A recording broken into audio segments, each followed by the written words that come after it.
دوستو آج 6 ستمبر ہے۔ ہمارے ہاں آج یوم دفاع پاکستان منایا جاتا ہے۔ 6 ستمبر 1965 کی جنگ کے حوالے سے۔ اچھا، وہ جنگ کیسے ہوئی، کیوں ہوئی، اس جنگ کے حوالے سے کس انداز کے دعوے کیے جاتے رہے ہیں، اس بات کو ایک طرف رکھتے ہوئے دفاع پاکستان کے حوالے سے مجھے کچھ بات کرنا ہے۔ سب سے پہلا سوال یہ ہے کہ کوئی ریاست کیوں درکار ہوتی ہے؟ یعنی کسی علاقے کے بسنے والے اپنی شناخت، اپنی تہذیب، اپنے تمدن اس کے ہوتے ہوئے وہ کیوں کسی ریاست کی بنیاد رکھتے ہیں یا کسی ریاست میں شامل ہوتے ہیں؟ اس کی بنیاد یہ ہوتی ہے کہ وہ اپنی شناخت، اپنی تہذیب، اپنے تمدن، اپنی زبان، اپنی تاریخ اسے قائم رکھنا چاہتے ہیں، اسے زندہ رکھنا چاہتے ہیں، اور انہیں لگتا ہے کہ اس ریاست کا حصہ بن کے یا اس ریاست میں شامل ہو کے یا ایک ریاست کی بنیاد رکھ کے وہ یہ کام بہتر طور پر کر سکیں گے۔ ریاست کیا ہے؟ ریاست اصل میں ایک سیاسی اصطلاح ہے، وطن اور ملک یا دیس کے برخلاف، کیونکہ وطن، ملک اور دیس یہ بہت ڈھیلی ڈھالی سی اصطلاحات ہیں اور غیر سیاسی ہیں۔ یعنی میں کہہ سکتا ہوں کہ پنجاب میرا مثال کے طور پر ملک ہے، یا پنجاب میرا وطن ہے، یا بلوچستان میرا وطن ہے، یا اس سے بھی آگے بڑھ کے کوئی شخص کہہ سکتا ہے کہ پشاور میرا وطن ہے۔ یہ کوئی مسئلہ نہیں ہے اس میں، لیکن یہ نہیں کہہ سکتا کہ پنجاب میری ریاست ہے، یا پشاور میری ریاست ہے، یا لاہور میری ریاست ہے، کیونکہ ریاست یا جس کو اسٹیٹ کہتے ہیں یہ ایک سیاسی اصطلاح ہے، اور سیاسی اصطلاح سیاسی معنوں اور سیاسی ڈیفینیشنز کے ساتھ ہوتی ہے، اور اس کی بنیاد ہوتی ہے کچھ ضوابط جنہیں ہم کانسٹیٹیوشن کہتے ہیں۔ لیکن اہم بات یہ ہے کہ اس ریاست کی بقا اور اس ریاست کے زندہ رکھنے کے لیے دو تین عناصر بہت اہم ہیں۔ ایک، اس ریاست میں شامل افراد اس ریاست اور اس ریاست کے اداروں کے ساتھ اعتبار، ذمہ داری اور جواب دہی کے ساتھ ساتھ حقوق کے رشتے سے جڑے ہوں۔ یعنی ریاست کچھ فرائض اور کچھ حقوق رکھے، اور اسی طرح کوئی شہری فرائض اور حقوق رکھے۔ جو ریاست کے فرائض ہیں وہ شہری کے حقوق ہیں، اور جو شہری کے فرائض ہیں وہ ریاست کے حقوق ہیں۔ لیکن معاملہ یہ ہے کہ ہمارے ہاں ان تمام بنیادی چیزوں پر فوکس کرنے کی بجائے یا توجہ دینے کی بجائے جھوٹ پر توجہ دی گئی ہے۔ اب میں آپ کو ایک مثال دیتا ہوں۔ جھوٹ اس انداز کا بولا جاتا ہے ہمارے ہاں، جس کو مطالعہ پاکستانی جھوٹ کہتے ہیں، کہ وہ اس کے بعد جو اچھے خاصے سمجھدار پڑھے لکھے لوگ ہوتے ہیں، حتیٰ کہ قانون ساز تک ہوتے ہیں، ان تک میں رچ بس جاتا ہے۔ آپ اس وقت کسی بھی قانون ساز سے بات کیجئے، وہ آپ کو بتائے گا جی، بلکہ ہمارے ہاں تو کئی قومی رہنماؤں تک نے بھی انہوں نے کہا جی کہ 60 کی دہائی میں پاکستان نے جرمنی کو قرضہ دیا تھا۔ اچھا، ہمارے ایک دوست نے اس کو انویسٹیگیٹ کیا، اور انہوں نے یہاں خط جرمن فوج کو لکھا، تو ان کا خط آیا کہ ان کے جوابی مراسلہ پہنچا کہ آپ یہ سوال فوج کا تو ہے نہیں، یہ سوال آپ کا ہم وزارت خارجہ، جرمن وزارت خارجہ کی جانب بھیج رہے ہیں۔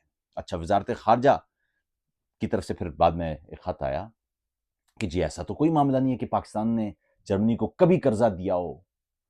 تو پھر انہوں نے مزید آگے بتایا کہ غالباً یہاں مراد یہ ہے کہ اب 60 کی دہائی میں پاکستان اور ہندوستان کے درمیان پانی کے معاملے پر بہت کشیدگی تھی، اور اس کشیدگی کے تناظر میں وہ جو ڈیمز تھے ان کو بنانے کے لیے ہندوستان کو اور پاکستان کو، وہ ان کے درمیان ایک معاہدہ ہوا تھا، سنتاس معاہدہ غالباً، اور اس کے مطابق ہندوستان اور پاکستان کو امداد دی گئی تھی، اور جرمنی پاکستان کو کچھ ملین وہ امداد دے رہا تھا، لیکن اس کی شرط یہ تھی کہ جنگ نہیں ہوگی۔ اور پھر وہ جنگ ہو گئی 65 والی۔ جب 65 والی جنگ ہو گئی تو جرمنی نے وہ پیسے جو پاکستان کو وہ دے رہا تھا وہ روک لیے، اور جب وہ پیسے روک لیے تو پاکستان نے مطالبہ شروع کیا کہ وہ پیسے جاری کیے جائیں، اور جرمنی کا کہنا یہ تھا کہ چونکہ یہ معاہدے کی خلاف ورزی ہو گئی ہے. آپ نے پیسے اس شرط پہ دے رہے تھے ہم آپ کو کہ آپ جنگ نہیں کریں گے، اور آپ نے چونکہ جنگ کر لی ہے اس لیے یہ پیسے رکے رہیں گے. تو وہ جو معاملہ تھا نا کہ جرمنی نے پیسے دینا ہے، جرمنی نے ہمارے پیسے نہیں دیے، وہ جرمنی نے ہمارے پیسے نہیں دیے، جرمنی نے ہمیں وہ جو امداد تھی وہ نہیں دی. وہ آگے بڑھتے بڑھتے اسے پھیلایا اس طرح گیا کہ جرمنی نے ہمارے پیسے دیے اور ہم نے جرمنی کو پیسے دیے. اس انداز سے جھوٹ بولا جاتا ہے. آج جب 6 ستمبر ہے تو کچھ چیزیں، کچھ سوالات بطور فرد، بطور پاکستانی اور پاکستان میں قانون ساز وہ خود سے پوچھیں.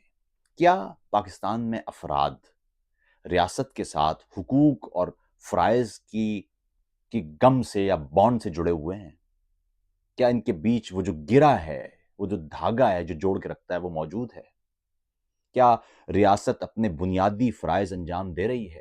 ریاست کا بنیادی فرض ہے جو کانسٹیٹیوشن کی پہلے 15-20 جو نکات ہیں یا آرٹیکلز ہیں، ان میں بچوں کے لیے تعلیم، صحت، لوگوں کے لیے عزت دار زندگی، امن، سلامتی، یہ ساری وہ ضمانتیں ہیں جو ریاست مہیا کرتی ہے. جرم کی صورت میں کسی شخص کو گرفتار کرنا، اسے مکمل دفاع کا موقع دینا، شفاف تفتیش اور تحقیق کرنا، اور اس کے بعد جرم ثابت ہونے پر کسی شخص کو قانون کے مطابق سزا دینا. کیا اس پر عمل ہو رہا ہے؟ پاکستان میں بے شمار لوگ جبری طور پر گمشدہ ہیں. کچھ تو کیا ہوگا، یعنی یہ جملے ہیں ہمارے ہاں، کچھ تو کیا ہوگا. تو بھائی پرچہ کیوں نہیں کٹتا؟ نہیں پتا. تحقیق کیوں نہیں ہوتی؟ نہیں پتا. اچھا وہ جملے کیا ہیں جی؟ وہ اس لیے نہیں ہوتا کہ وہ جو عدالتیں تو کام ہی نہیں کرتی. تو عدالتیں کام نہیں کرتی تو کیا جج پولیس والا بن جائے گا یا فوجی بن جائے گا؟ اگر فوجی اور پولیس والے جج ہیں تو پھر بھائی یہ عدالتوں کو تالے لگاؤ. عدالتوں کو، ججوں کو کیوں اربوں روپے خرچ کر رہے ہو؟ کروڑوں روپے خرچ ہو رہے ہیں ان کے پروٹوکول پہ اور ان کی تنخواہوں پہ اربوں روپے خرچ ہو رہے ہیں. کیوں؟ اگر یہ کام نہیں کر رہے تو ان کو ٹھیک کریں نا صاحب. یہ تو کوئی بات نہیں ہے کہ جی وہ کام نہیں کر رہے تو ہم نے ان کو دے دیا کہ جی تم مارو. ابھی بی ایل اے کے جو حملے ہیں اس کے بعد بلوچستان میں پولیس اور دیگر جو فورسز ہیں ان کو خصوصی اختیارات دے دیے گئے ہیں. یہی کہا تھا میں نے، کیونکہ جب بھی آپ ملیٹنٹ یا انسرجنٹ وہ ایکٹیویٹی کرتے ہیں تو اس کے بعد ریاستیں اس طرح کے کام کرتی ہیں. یاد رکھیے گا، اگر آپ کے پاس یا تو اتنی طاقت ہو کہ آپ غلبہ پا جائیں پھر تو سمجھ میں آتی ہے بات، لیکن اگر آپ کی طاقت اتنی نہ ہو اور آپ ہتھیار اٹھائیں تو سامنے جو ریاست ہوتی ہے نا، اسٹیٹ، وہ آپ کو برباد کر کے رکھ دیتی ہے. اور آپ کے ان چند لوگوں کے تشدد یا وائلنس کا پھر جو اثر ہوتا ہے وہ عام افراد کے اوپر پڑتا ہے.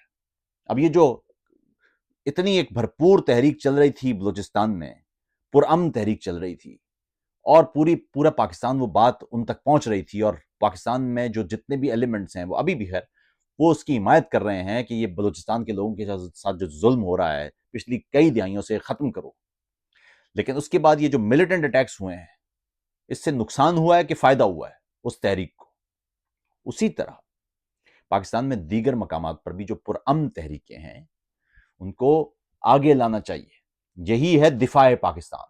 پھر سمجھ لیجئے، فوج پولیس نہیں ہے. جب بھی آپ فوج کو پولیس کا کام دیں گے نقصان ہوگا. فوج دشمن کے خلاف بنتی ہے، اپنی قوم کے خلاف نہیں بنتی ہے. آپ دنیا بھر کی مثالیں دیکھ لیں، جہاں جہاں بھی کسی ریاست نے اپنی فوج کو اپنی قوم کے خلاف استعمال کیا ہے وہاں نتائج بہت برے نکلے ہیں.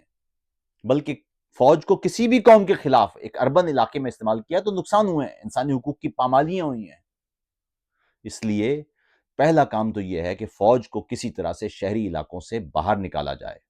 دوسرا، پولیس کو اسٹرینتھن کیا جائے اور قانون کی بالادستی لائی جائے. بلوچستان کا بنیادی مسئلہ یہ ہے کہ وہاں کے لوگ یہ سمجھتے ہیں کہ ان کے وسائل لوٹے جا رہے ہیں، ان کے لوگوں کو جبری طور پر اٹھایا جا رہا ہے. وہاں جو پڑھے لکھے لوگ ہوتے ہیں ان کی زندگیاں خطرے میں آ جاتی ہیں. اگر آپ بلوچستان میں ہیں اور آپ پڑھے لکھے آدمی ہیں تو آپ کے سب 2 چوائسز ہیں، تیسری کوئی چوائس نہیں ہے.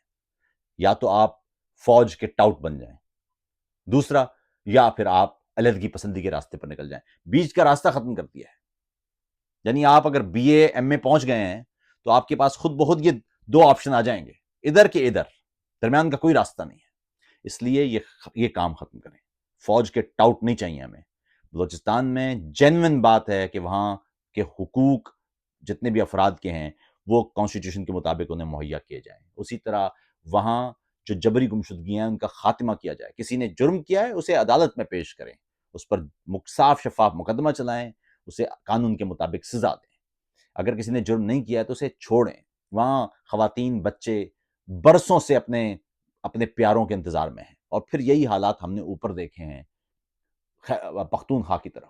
اسی طرح یہی حالات اب کشمیر میں شروع ہو گئے ہیں۔ جبری گمشدگیاں پاکستان کے لیے ایک کلنک ہے۔ یہ ظلم ہے کہ آپ ریاستی اداروں کو یہ حق دے دیں کہ وہ جج بھی بن جائیں، منصف بھی بن جائیں۔ یہ ظلم ہے۔ اس لیے دفاع پاکستان کے لیے، آج یوم دفاع پاکستان ہے، تو دفاع پاکستان کے لیے ضروری ہے کہ پاکستان کو دوبارہ سے کانسٹیٹیوشنل جمہوریہ بنایا جائے۔ ہر وہ طاقت جو کانسٹیٹیوشن کی سپریمیسی یقینی بناتی ہے، اس کے ساتھ کھڑے ہوں۔ ہر وہ طاقت جو کانسٹیٹیوشن کو کمزور کرنے کی کوشش کر رہی ہے، اس کے خلاف کھڑے ہوں اور پرامن انداز سے کھڑے ہوں۔ بالکل تشدد کی ضرورت نہیں ہے۔ پاکستانی قوم کے پاس اب بہت زیادہ وقت نہیں ہے۔ یاد رکھیے گا، پاکستان جس راستے پر ہے، اس راستے میں آگے خانہ جنگی ہے یا ٹوٹ پھوٹ ہے۔ اگر ٹوٹ پھوٹ اور خانہ جنگی کی طرف جائیں گے تو اور تشدد بڑھے گا۔ یعنی یاد رکھیے گا، جغرافیائی طور پر جب نئی لکیریں بنتی ہیں نا، وہ خون کے ساتھ بنتی ہیں۔ بہت بڑی مقدار میں خون درکار ہوتا ہے۔ اگر آپ اس طرف جانا چاہتے ہیں تو بہت تکلیف دہ مناظر ہوں گے آپ کے سامنے۔ اس لیے بہتر یہ ہے کہ پاکستان کے اندر ہم پرامن انداز سے کانسٹیٹیوشنل سپریمیسی کو یقینی بنائیں۔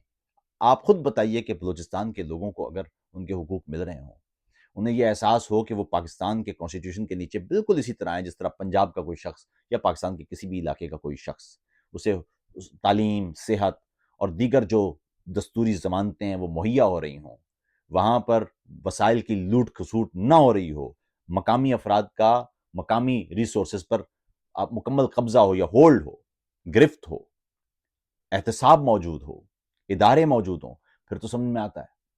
پھر آپ یہ بتائیے کہ یہ ساری تحریکیں جو علیحدگی ولیحدگی، یہ ساری کہاں جائیں گی؟ یہ صرف اس وقت پنپتی ہیں جب آپ جگہ دیتے ہیں۔ یاد رکھیں جو جملے نا کہ دشمن نے ایسا کر دیا، دشمن انوالو ہے، دشمن ہر جگہ انوالو ہوگا۔ آپ اگر اپنے اندر اپنے صفوں میں آپ تقسیم پیدا کریں گے تو دشمن تو ہوگا۔ دشمن کا مسئلہ نہیں ہے، مسئلہ آپ کے اندر ہے۔ اپنی صفوں کو مضبوط کیجئے، پاکستان کے لوگوں کو پاکستان کے کانسٹیٹیوشن کے ذریعے پاکستانی ریاست کے ساتھ جوڑیے۔ یہ ہے اصل دفاع پاکستان۔